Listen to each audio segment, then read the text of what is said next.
Okay, guys, welcome back to Off the Cuff with me, Kaylin.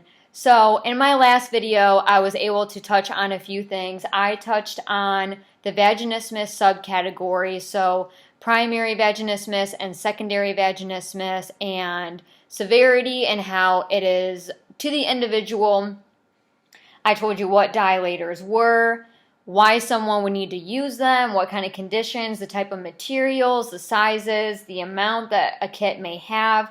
I gave you advice on different types of lubricants. And again, with lubricants, I just want to put this out that everyone's vaginal flora is different, which means that everyone is going to respond differently to any type of lubricant. I obviously cannot guarantee that the lubricant is going to be compatible with you. It's kind of a trial and error kind of thing. I was able to show you the vaginal diagram and how a lot of physical therapists refer to the vagina as a clock. I told you guys to start slow, start looking at your anatomy, getting acclimated before even trying to do anything at all with dilation. And I talked about my dilator kit. So again, if you are working with a pelvic floor therapist and you're also doing dilation at home, please follow your therapist's instructions if they give you any instructions when it comes to dilation at home. I'm not a medical professional. Please do not listen to me over them. They are able to evaluate your pelvic floor more than me, your friend on YouTube.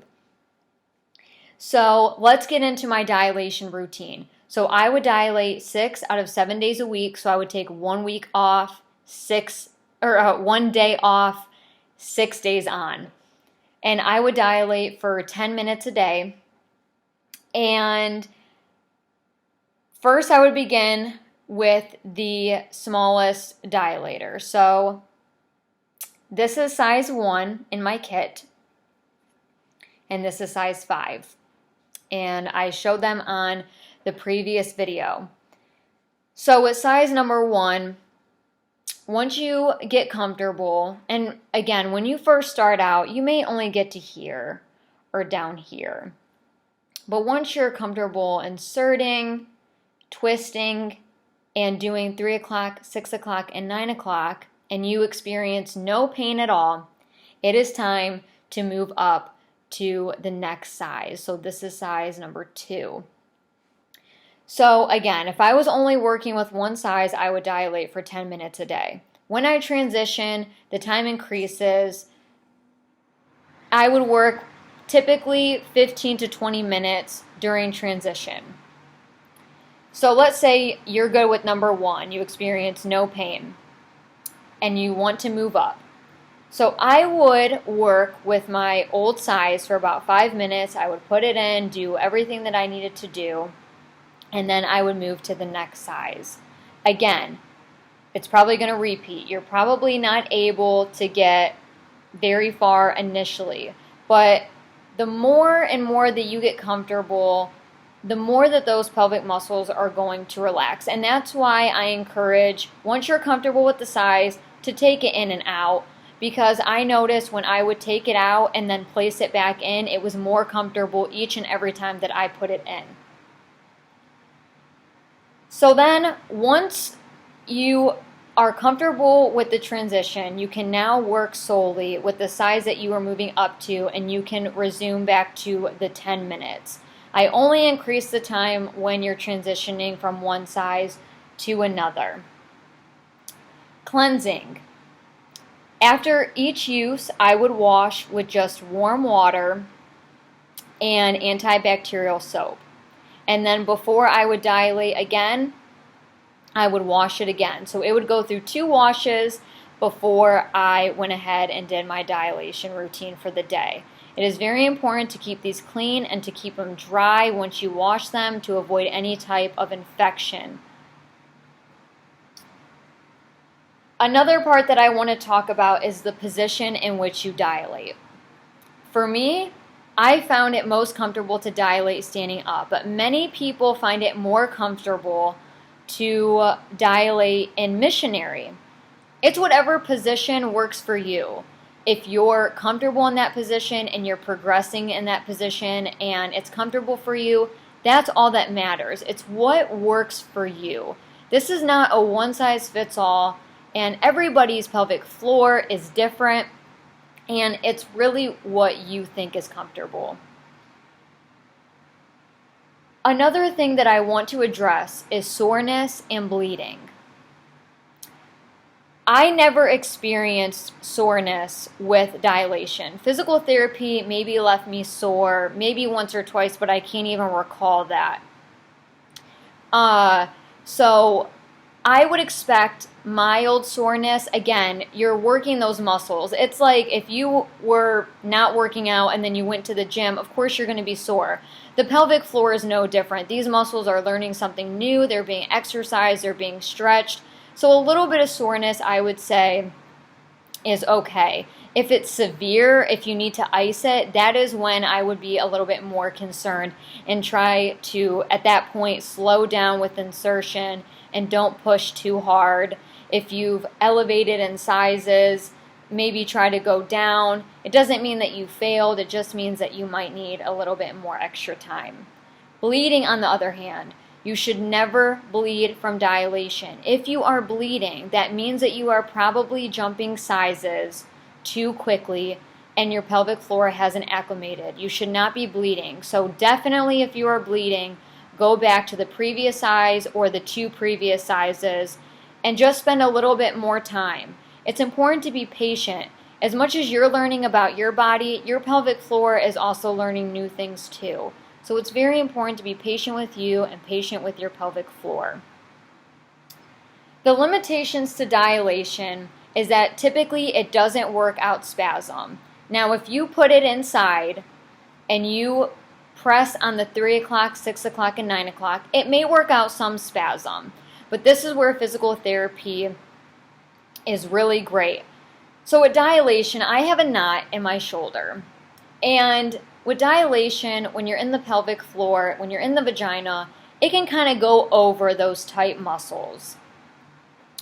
Where physical therapy is really going to dig in, it's really going to work out that muscle, it's really going to work out the spasm, and the benefit to that is that over time, you'll work out that spasm, your muscle will learn a new muscle memory, so then when you're in a relaxed state, your pelvic floor also stays relaxed, and it doesn't revert back to being in a spastic state, and that is what you want. That is how to overcome vaginismus or any type of pelvic floor condition. The limitation with my dilator set, I feel, is that it didn't provide girth until the very bottom. That was the limitation with this kit. The Intimate Rose is pretty girthy all the way down, which is great for stretching. With a dilator like this, I want you to know that it is normal if you're only about to get it halfway. You don't need to get it all the way down here. Most of the time, you're probably going to run into your cervix. It doesn't mean that you're not making progress, and don't try to put this whole thing in there. I probably got about here. So typically, the dilators that are girthy, halfway is good enough. Don't force it all in.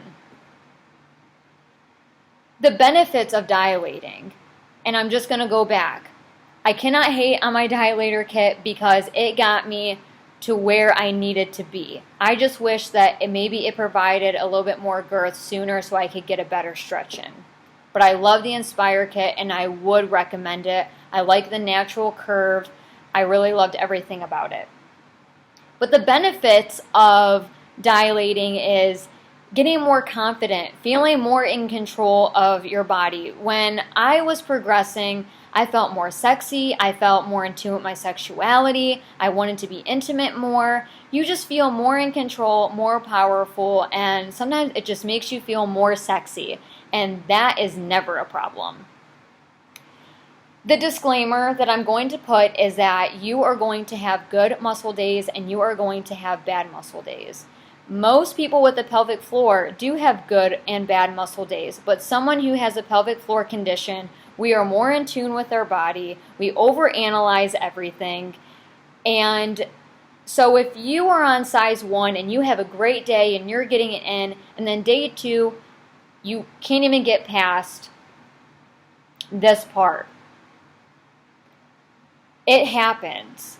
You're going to have great days and you're going to have bad days. It doesn't mean that you're regressing. It doesn't mean anything negative. It just means a bad muscle day, because guess what? On day 3, this can go right back in. So as much as things can change, they can go back into the positive direction. What can cause bad muscle days? Hormones, your menstruation, your period. It can kind of reset things. I noticed that I was least comfortable dilating right after my period and a couple days leading up to my period. And I was most comfortable during my fertile window. Pay attention to these trends. This is something else that you can learn about your body, is when are things more comfortable and when are things not, so that when you transition to intercourse or a pelvic exam, you can kind of know what to expect with those trends. In the link, I'm going to put, in my description, I'm going to put links where you can order some dilator kits if you are interested. I am not being sponsored. This is just for me to help others, and if you're interested, you can read all about them. So the future of this channel, for video number 5, I want to talk about physical therapy. Video number 6, I want to talk about the medical field. Video number 7, I want to talk about mental health and sexual dysfunction and how they can influence one another. In video 8, I want to talk about my relationships, dating, and marriage. I am also open to any type of suggestions that you guys may have. Please let me know if there is something that I can better explain or if there is any confusion. I'm trying to make sure that I didn't miss anything. And I'm here for you guys, and I really hope that you are looking forward to future content. So please like and subscribe if you haven't already, so you can stay up on the latest content. I plan on posting my next video on physical therapy sometime next week. So I will see you guys next time.